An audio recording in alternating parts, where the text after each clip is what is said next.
A muggy Thursday evening, June 11th, 2026. The sky over northwest Indiana doesn't just get dark, it turns this bruised, sickening shade of purple. It's that highly specific, unnatural color that immediately makes the hair on the back of your arms stand up. Then the emergency sirens start their low, mournful wail. It's a sound that just drops the bottom right out of your stomach. Oh, absolutely. If you're standing outside looking up, the clouds are quite literally boiling. They're rolling over themselves in a turbulent, chaotic mess, rapidly descending toward the town of Merrillville. And then the scattered noise of the storm consolidates into something else entirely. A roar. Yeah, exactly. A deafening mechanical roar. A massive, intensely concentrated column of air drops from the sky, grinding violently into the earth. It tears straight down the 61st Avenue corridor, completely shredding mature trees and snapping thick utility poles like dry twigs. It's terrifying. And then it sets its sights on a beloved community landmark. With a catastrophic, explosive force, the tornado delivers a direct, massive blow to Andrean High School, ripping the roof off the historic brick building and exposing its raw, jagged wooden bones to the raging storm above. Yeah. If you enjoy content like this, please take a moment to like, subscribe, follow, and turn on notifications so you'll always know when new content is released. Right. Now, we are going to dive deep into exactly how that storm managed to tear through Merrillville in just a moment. But first, a completely different kind of storm is brewing in the tech world, and we have an urgent update regarding the ongoing situation between Martin Stevens and OpenAI. The Stevens situation. Exactly. So Martin Stevens has officially suspended his quiet period. This massive shift in posture comes directly after OpenAI filed its S1 on June 8, 2026, without engaging him in the process whatsoever. Wow, not at all. Not at all. Stevens views this total lack of engagement as a sign of extreme disrespect. He has stated unequivocally that he refuses to enter a quiet period without a formal agreement actively in place. That makes sense. As of right now, there are currently no confirmed negotiations happening between the two parties. But crucially, his dead man's switch remains inactive, meaning he is safe. Good to know. Okay, let's transition back to the terrifying physical reality of that Thursday evening. Welcome to the deep dive. We've compiled a mountain of information today, meteorological data, local dispatches, emergency response logs, and some truly incredible real-time citizen journalism to really understand the true scale of the June 11th tornado outbreak. And it was a massive scale. It really was. Our mission today is to trace the path of this destruction, understand the massive community impact, and extract the real human stories from the rubble. And I want to clarify right at the top for you, because if you're not from the area, you might look at the spelling and mispronounce the name of the high school sitting at the very center of this destruction. Yeah, that happens a lot. Locally, it is pronounced Andrean High School. Boy, it's a vital distinction, especially when we're talking about an institution that, forms the heartbeat of a community. Exactly. What's fascinating to me about an event of this magnitude is how it forcefully, violently strips away the illusion of permanence. We walk into buildings like Andrean High School, structures made of heavy brick and steel, and our brains inherently categorize them as permanent fixtures of our reality. You just assume they'll always be there. Exactly. But when you examine the macro and meteorological setup for June 11, 2026, you're looking at a collision of atmospheric forces that exposes just how incredibly fragile our built environment actually is. Yeah, and it wasn't just a sudden freak occurrence, right? No, not at all. And it's important to understand the broader context here. This wasn't just a random, localized pop-up storm. This was the final, devastating crescendo of a brutal multi-day stretch of severe weather that had been absolutely hammering the central United States. That context is staggering when you actually look at the numbers. Over the course of just a few days leading up to that Thursday, there were over 1,000 distinct reports of severe hail, damaging wind, and tornadoes starting from the prior Sunday. Over 1,000? Over 1,000. Okay, let's unpack this. We've got this massive weather system fueled by cool, dry air plunging down from Canada, violently clashing with warm, heavily saturated air surging up from the Gulf of Mexico. The classic setup. Right. I always picture this atmospheric setup like a high-speed highway collision. You've got these two massive, invisible freight trains of air slamming into each other right over the Midwest. But here's what I don't quite grasp. What's that? With all our modern Doppler radar, with supercomputers running predictive forecasting models 247, why do these specific systems still manage to catch entire regional power grids and hundreds of thousands of people seemingly off guard? That's the million-dollar question, isn't it? Yeah. If we connect your highway collision analogy to the actual physics of the atmosphere, it works beautifully, but we need to add a crucial dimension: Okay, which is continuous, unrelenting momentum. It's not just two trucks colliding and stopping. It's a massive multi-state pileup where the vehicles keep crashing into the pile for hours on end. Let's break down those air masses. right, the Canadian air and the Gulf air. Exactly. The air plunging down from Canada is cool and dense. It hugs the ground. The air moving up from the south is warm, highly humid, and inherently buoyant. So it wants to rise. Yes. When they meet, they don't just mix together like hot and cold water in a bathtub. The dense cold air acts like a physical wedge, like an invisible snowplow. Oh, I see. The warm, moist air hits that wedge and is forced violently upward into the atmosphere. This extreme, rapid upward motion, the updraft, is the foundational engine of a severe thunderstorm. And because that southern air loaded with humidity, it's not just air moving up, it's basically water vapor acting as highly combustible fuel for that engine, right? Exactly. And this brings us to a concept called latent heat, which is absolutely critical to understanding why these storms get so violent. The latent heat? Yeah. Think about boiling a pot of water on your stove. You have to add a massive amount of heat energy to turn that liquid water into steam, into a gas. Well, the reverse is also true. So when it goes from gas back to liquid? All right. As that warm, moist updraft rises high into the freezing upper atmosphere, the water vapor cools and condenses back into liquid water droplets, which eventually become rain and hail. Okay. When that phase change happens, from gas back to liquid, it releases all that stored energy back into the surrounding air as heat. Wait, really? So the storm is actually heating itself up as it produces rain? Precisely. That released heat makes the rising air even more buoyant, making it rise even faster, sucking up even more moisture from the surface. Wow. It becomes a runaway, self-sustaining thermodynamic machine. It's feeding on its own exhaust, in a way. Yeah. Now, to answer your question about why this catches entire regional grids off guard despite our incredible forecasting technology, we have to look at a phenomenon known as training thunderstorms.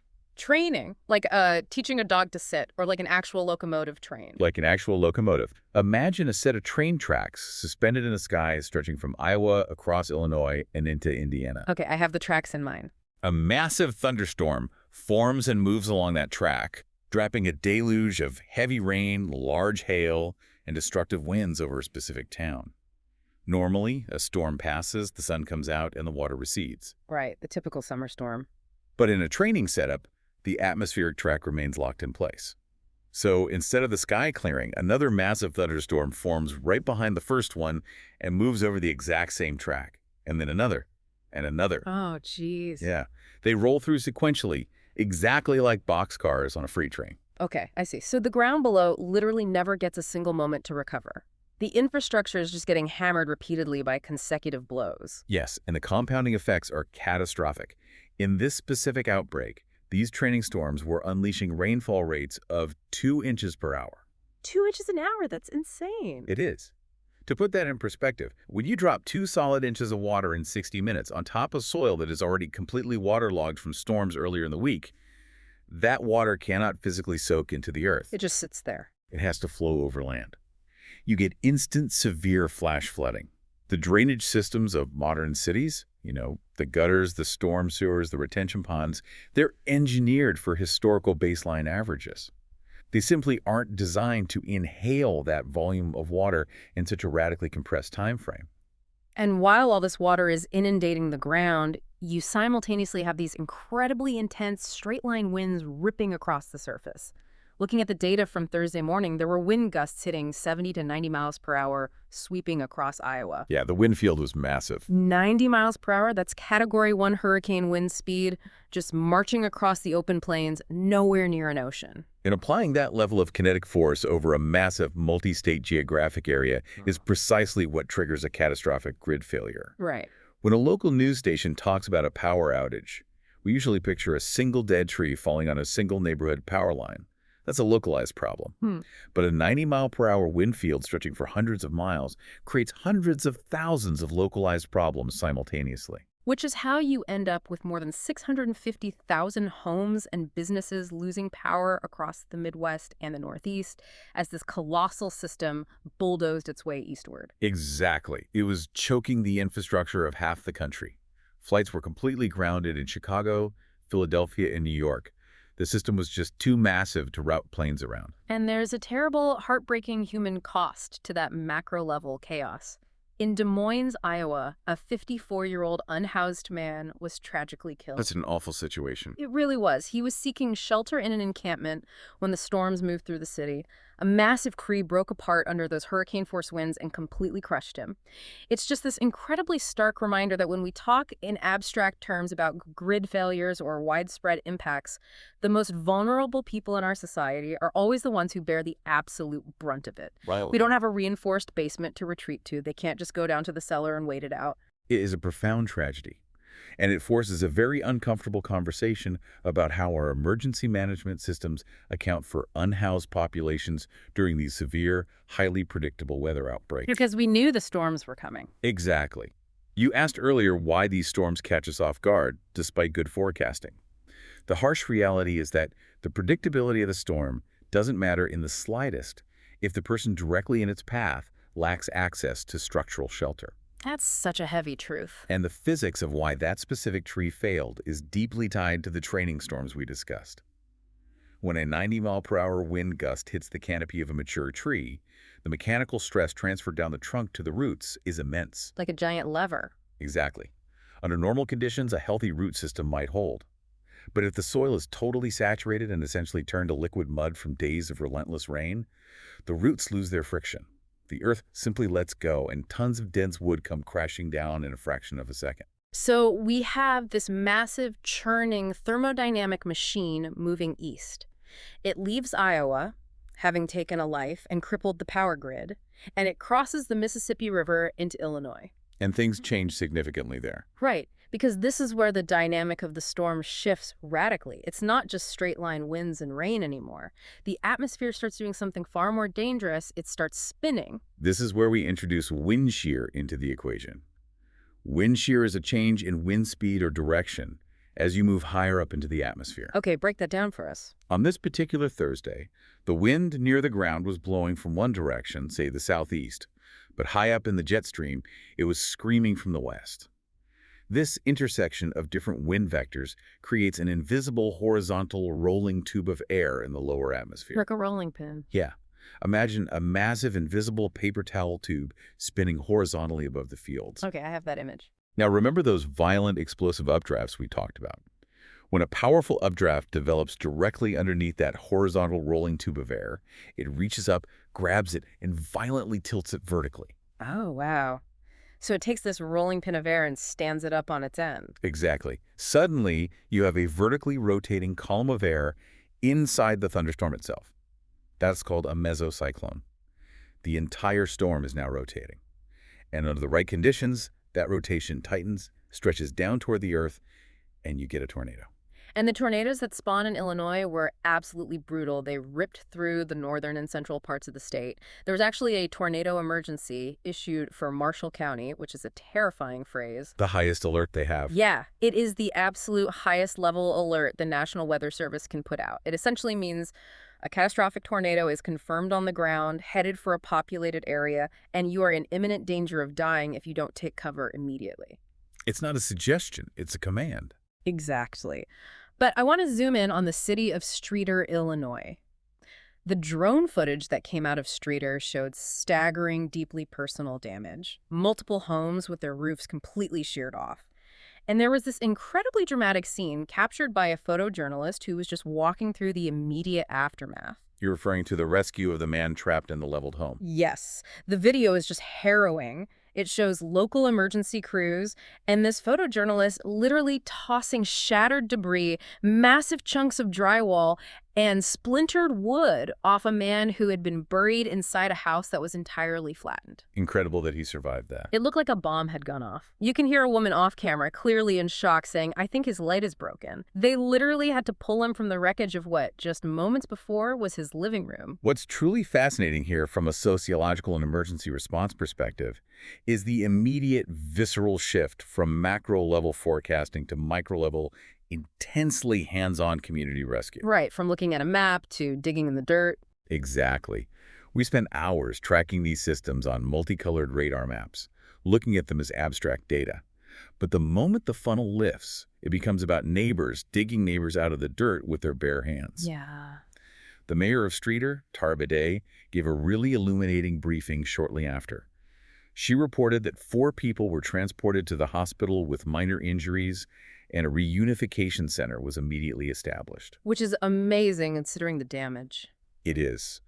But her statement really struck a chord with me. She said, "At this time, there are no reported fatalities, and we are incredibly grateful for the safety of our residents and the quick action of emergency personnel." I really wanted to get your take on the psychological weight of a statement like that. She says she's incredibly grateful, which obviously makes total sense. You are profoundly relieved no one lost their life. Right. But she's delivering this statement while looking at a landscape of absolute, total physical destruction.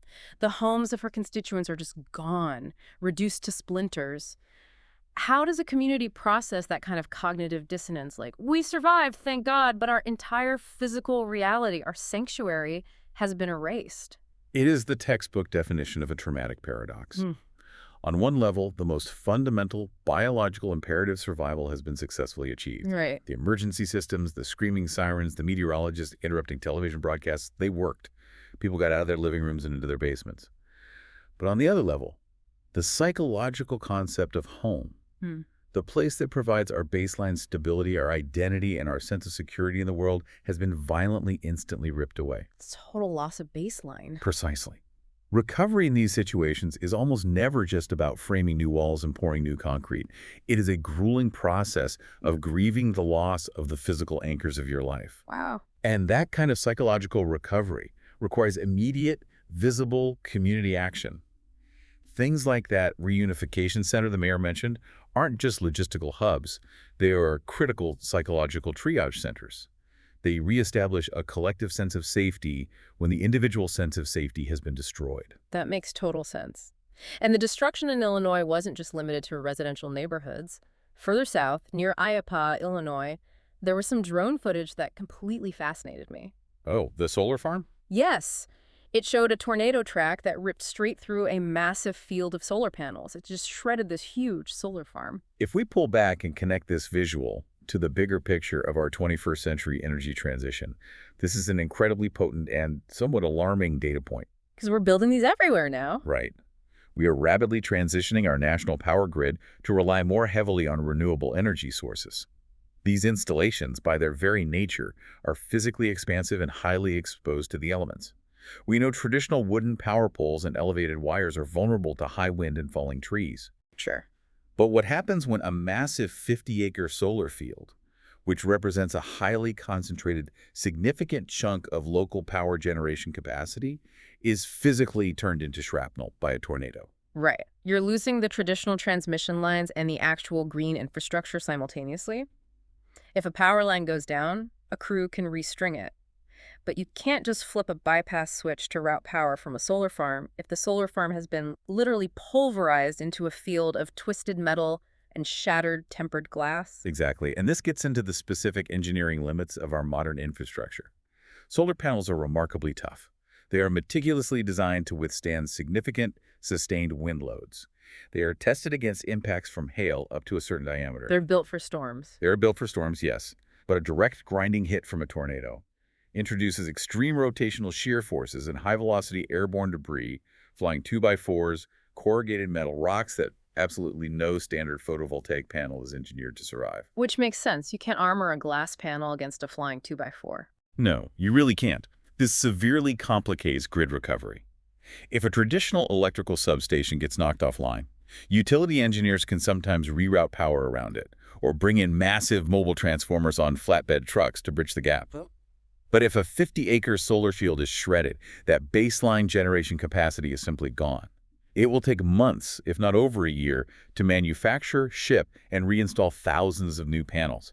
It highlights the absolute critical necessity for decentralized, highly resilient, geographically diverse grid planning as we move away from fossil fuels. We cannot put all our renewable eggs in one geographic basket. That's a really stark reality check on the green transition. So Illinois takes this incredibly heavy, multifaceted hit, absorbing massive blows to both its residential heartlands and its modern energy infrastructure. But the storm doesn't dissipate. It just keeps rolling. Yeah, it keeps tracking east, riding that locked atmospheric train track you described. It crosses the state line and it sets its sights on northwest Indiana. And this is exactly where the shape of the threat becomes terrifyingly clear. The National Weather Service in Chicago was tracking this specific mesocyclone incredibly closely as it crossed the border into Indiana. The atmospheric conditions were perfectly primed, and they issued their absolute highest level warnings. Well, because it was visible at that point. Yes. Dispatches from the ground began confirming the worst. There was a report of a confirmed large and extremely dangerous tornado spotted near the town of Hebron in southern Porter County. Another circulation track slightly further south, moving near the Kankakee River, bouncing up and down, causing damage through the town of Goots, and tracking all the way toward the LaPorte County line. The primary, most prominent path of catastrophic destruction, the one that really scarred the region and dominated the headlines, began its life right near State Line Road. It dropped down, tore a path right through St. John, ripped eastward through Schererville, and then it barreled directly down the 61st Avenue corridor, heading straight into the heart of Merrillville. And multiple eyewitnesses in Merrillville reported seeing something very specific. They didn't just report a blurry funnel cloud or a wall of rain. They explicitly reported seeing a stovepipe tornado near the intersection of 61st Avenue and Broadway. The stovepipe classification is highly significant to meteorologists and damage surveyors. When we discuss tornado morphology, which is the study of the physical shape and structure of the funnel itself, we use very specific terms like rope, cone, wedge, and stovepipe. So a stovepipe is exactly what it sounds like. It is exactly what it sounds like. It is nearly perfectly cylindrical from the cloud base to the ground. It looks like a tall, dark, solid industrial pipe connecting the boiling sky directly to the earth. Okay, I'm listening to you describe this, and a light bulb just went off for me. I want to explore this terminology because we hear the word wedge tornado used constantly in the media, usually describing those massive, mile-wide, terrifying monsters that just completely consume the entire horizon. Right, like Joplin or El Reno. Yeah. But listening to you describe the structure of a stovepipe, it sounds like it operates on a different mechanical principle. Does a stovepipe act more like a precision drill bit on the landscape compared to the blunt force bulldozer of a wedge? That drill bit analogy is phenomenal, and it perfectly encapsulates the physics at play. A massive wedge tornado is terrifying primarily because of its sheer, immense width. It destroys everything in a massive, indiscriminate swath. It just wipes it all out. But a stovepipe tornado is defined by its incredibly intense concentration of angular momentum. Think of an ice skater spinning on the ice. When they pull their arms in tight to their body, they spin dramatically faster. Right, all that energy is pulled inward. Yes. The rotational energy is tightly packed into a smaller cylinder. Because the funnel of a stovepipe is relatively narrow and completely upright, the wind speeds inside the vortex wall can be extraordinarily violent. And the sudden drop in barometric pressure, right in the center of that cylinder, is extreme. So it's not just a wall of wind pushing things over laterally. It's an intensely concentrated vortex that is actively suctioning, lifting, and drilling into whatever specific structure it happens to touch. Precisely. It acts like a highly localized, high RPM industrial grinder. When a stovepipe tornado impacts a physical structure, the transition the building experiences from relatively calm ambient air to maximum violent rotation is nearly instantaneous. Wow. The structure is subjected to extreme twisting shear force and explosive pressure differences in a fraction of a single second. The building literally doesn't have time to distribute the load. This is precisely why you see such catastrophic, surgical, almost bizarre destruction along a stovepipe's specific narrow path. Which explains why one house is turned to matchsticks while the house 30 feet away just loses a few shingles. And we saw exactly that kind of surgical, violent devastation all along the 61st Avenue corridor in Merrillville. The accounts paint an incredibly vivid picture. Billy Navarro, a local resident whose neighborhood took a direct hit, was quoted saying, "Lots and lots of damage, power outages, trees down, fences down. It's a war zone." And that's not an exaggeration. Not at all. The winds were so incredibly intense that entire roof structures were torn completely off the Edgewood Apartments complex. And then, acting exactly like that high RPM drill bit, the stovepipe continues tracking its path relentlessly eastward. It crosses Broadway and arrives right at the epicenter of the structural damage. Andrean High School. And this is exactly where the cold, indifferent physics of the storm violently intersect with the deep history of a local community because, as you all know, Andrean High School isn't just a building, it's a foundational institution. It really is. It was established all the way back in 1959. It is this historic Catholic high school located prominently right at 5959 Broadway. And the irony surrounding this specific building being hit is just absolutely heartbreaking. The renovation plans. Yeah. Just 2 years prior to this devastating storm, in 2024, the leadership of the school and the town of Merrillville held a massive, highly publicized celebration. They had formed committees, they had conducted extensive demographic research, they had engaged alumni, and they made a massive financial and emotional commitment to stay at that exact location. Instead of moving somewhere else. Exactly. They formally decided to invest heavily in a 21st century Andrean campus renovation. They firmly planted their flag in the ground and announced to the region, "We aren't leaving Merrillville." It's a profound, deeply admirable commitment to a sense of place. In a modern era where we frequently see legacy institutions flee older towns for the sprawling suburbs or newer, cheaper developments, making the conscious decision to stay and renovate a sprawling 1950s campus is a massive statement of community loyalty. It is an anchor. It really is. And then, completely arbitrarily, the atmosphere delivers a random, devastating pinpoint blow to those exact geographic coordinates.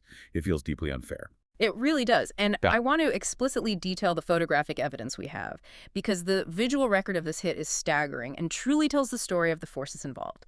Let's look closely at photo 1. One on the street. Yeah.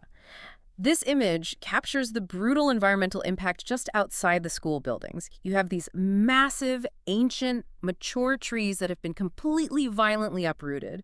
The root balls, which must weigh tons, are ripped entirely out of the earth, standing vertically in the air, completely exposed. And right next to these fallen giants, there is a thick wooden utility pole.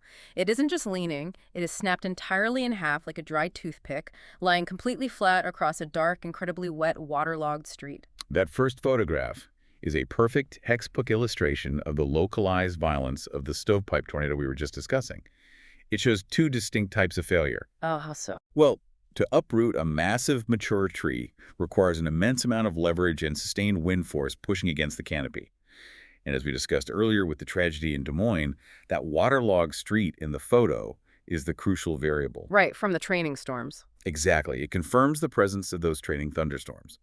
The torrential rain turned the soil to mush, allowing the massive roots to simply slip out of the ground.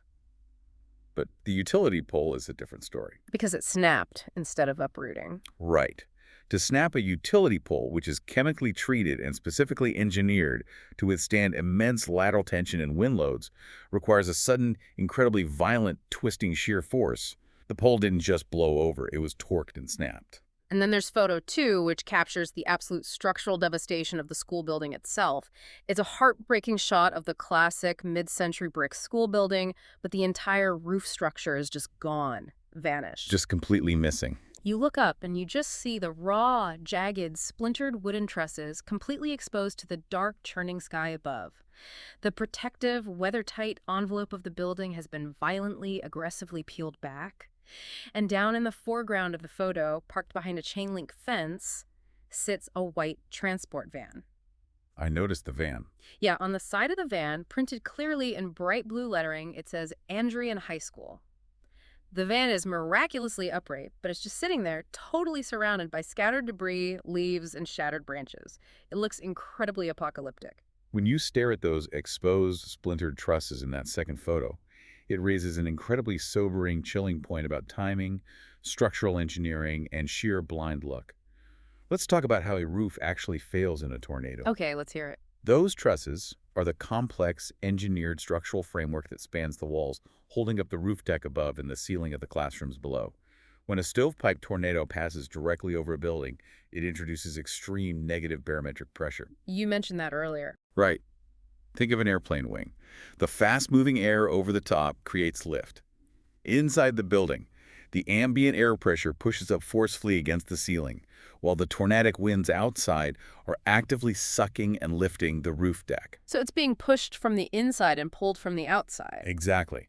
The structural connections, the metal ties and nails, fail under this immense opposing force. The roof deck is violently ripped off and carried away. But the terrifying part is what happens next. Those heavy, jagged wooden trusses are suddenly unsupported laterally. They have nothing to hold them up. They have nothing holding them steady. In these events, they frequently collapse inward, bringing thousands of pounds of lumber, roofing material, ductwork, and the entire ceiling crashing down directly into the rooms below. And in a school, that collapse is also shattering every single pane of glass, turning the windows into high-velocity projectiles. Exactly. The interior environment becomes instantly lethal. This is why the timing of this storm is the only miracle in this story. Yeah. The campus was entirely empty when the stovepipe hit at 8:40 p.m. on a Thursday evening.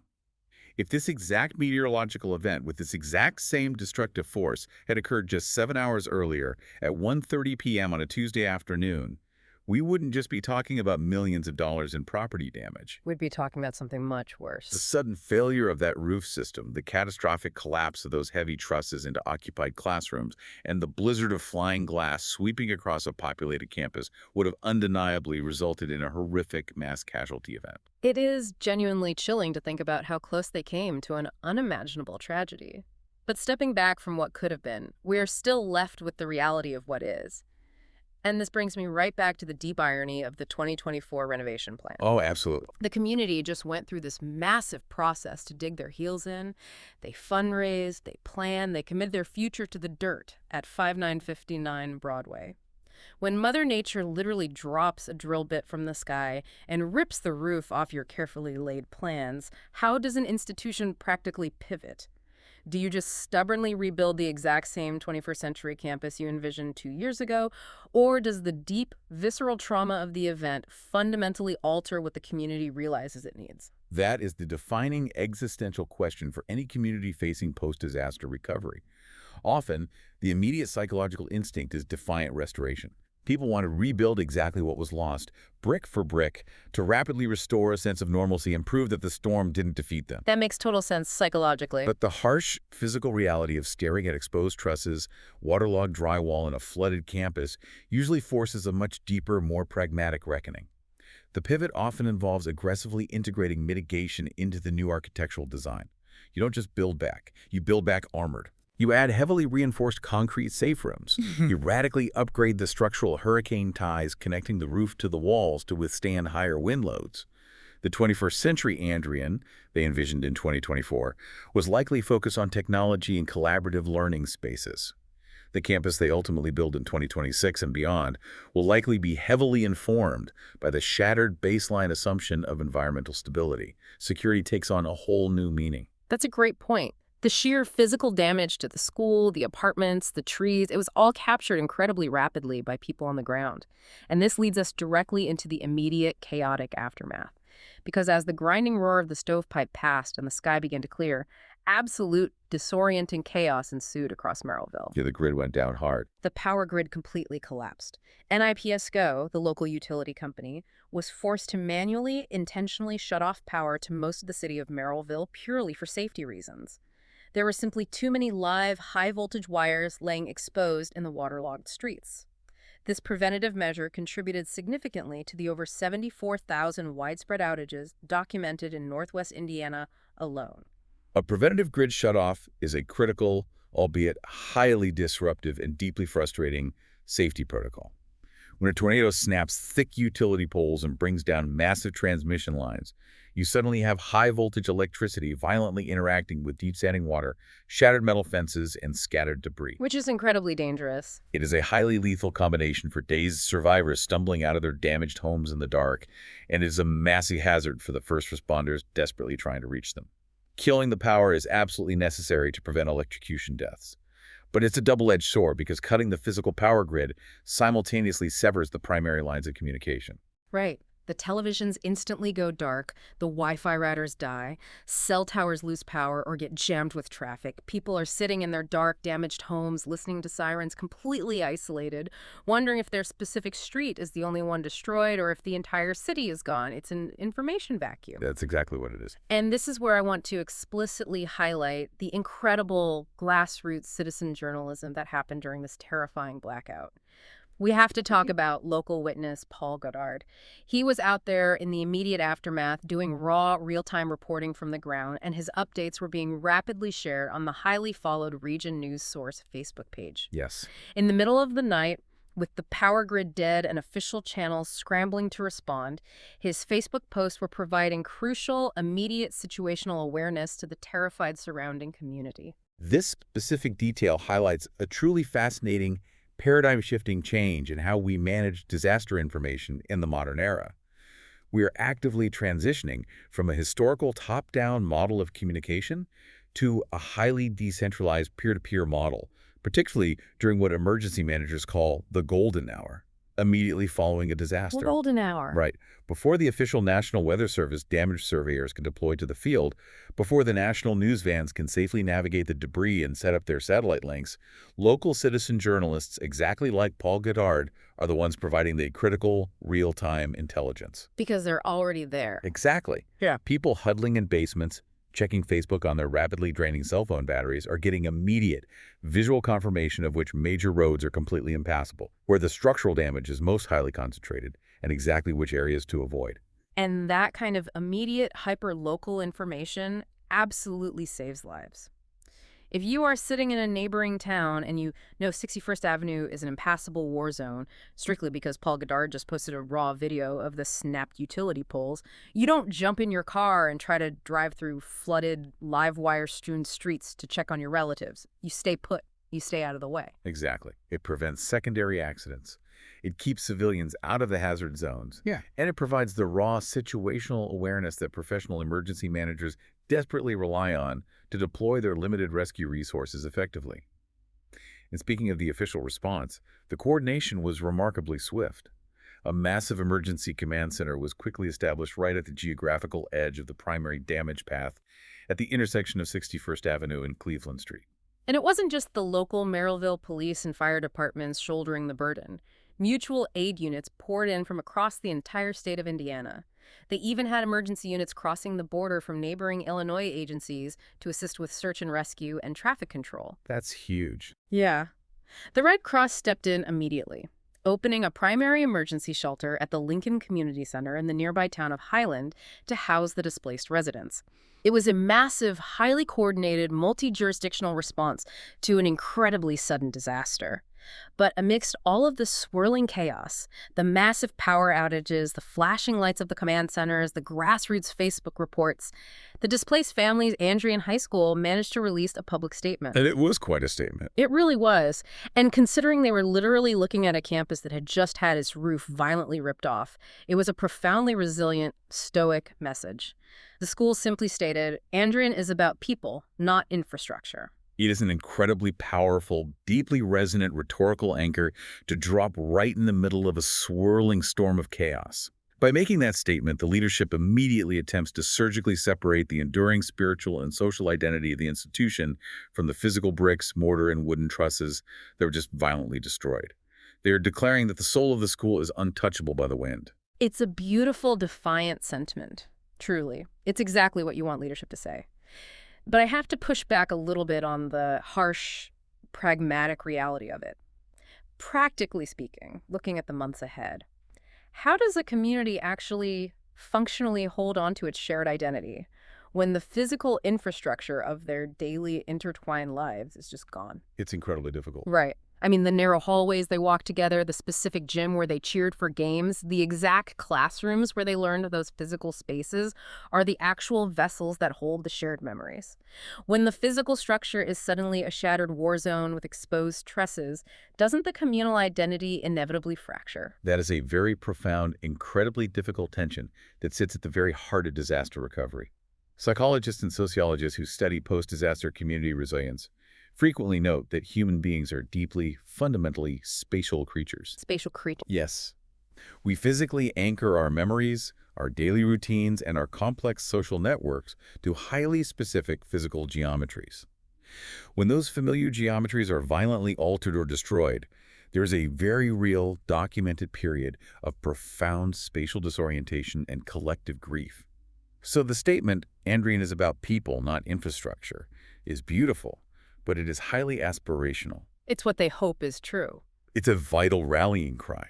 It's the leadership aggressively signaling we are still a unified community even without our physical container.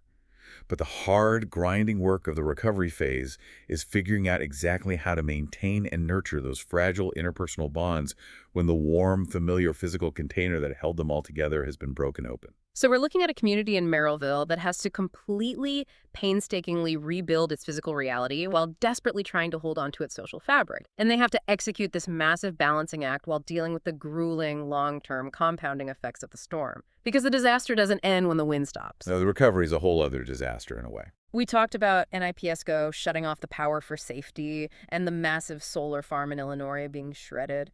I want to extrapolate on that energy aspect.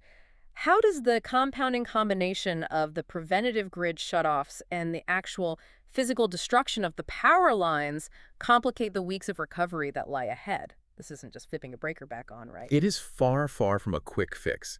It is a logistical nightmare. When you have a highly concentrated stovepipe tornado aggressively tear through a dense residential and commercial corridor, it's not just a matter of replacing a single downed wire. Right, because there's stuff in the way. Exactly. You have massive 1,000-pound uprooted trees laying across the rights-of-way. You have to bring in specialized heavy forestry crews to safely cut and remove those trees before the utility bucket trucks can even physically reach the locations of the broken poles. You have to auger new holes, install brand new utility poles, and string miles of new high-voltage lines.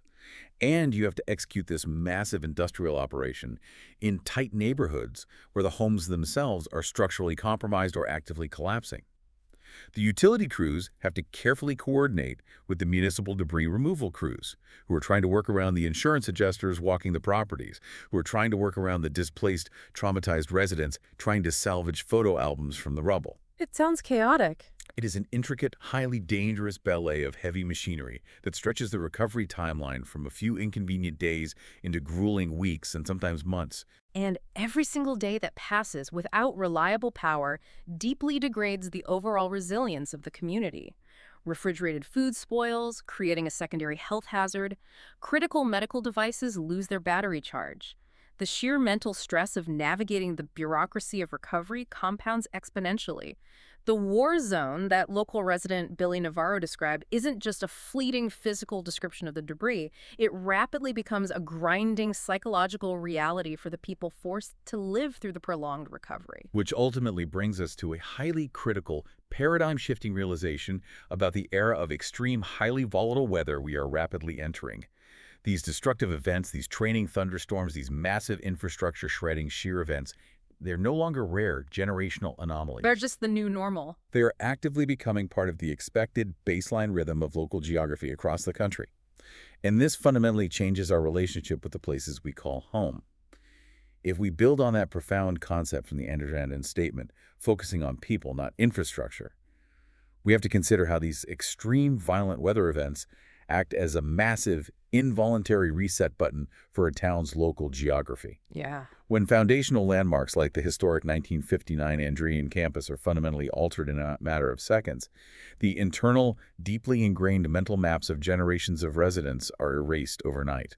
The specific corner you turned to walk to school, the ancient oak tree you parked under every day, the familiar silhouette of the roofline you saw against the evening sky, gone, erased.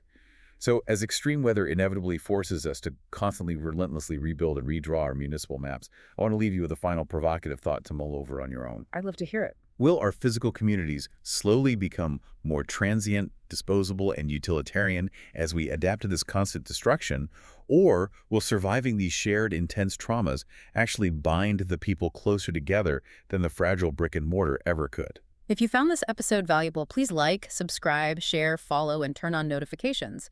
It helps us continue bringing you content like this and ensures you never miss future releases.